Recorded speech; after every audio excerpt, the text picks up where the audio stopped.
ringin kalvari tlang chunga chung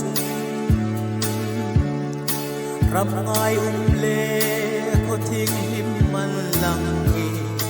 mi thing lim hai le nga chu ko puya ka tlung ve pha chung dam sung hui na le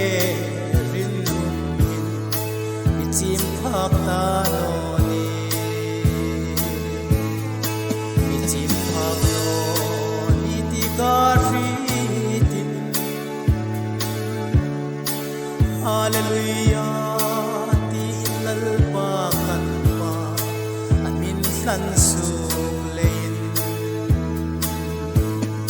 surik le tim no chang ta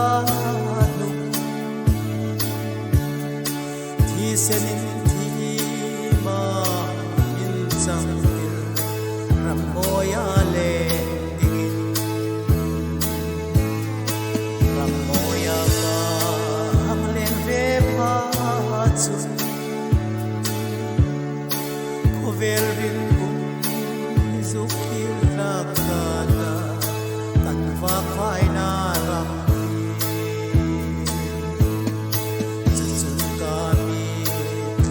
ta no ni kalal pan mi uya ta ti ngai ta no nai ta ya kan ru na ram hi ka thara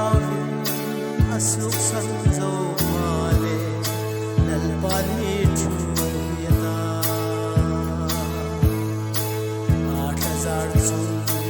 amin chung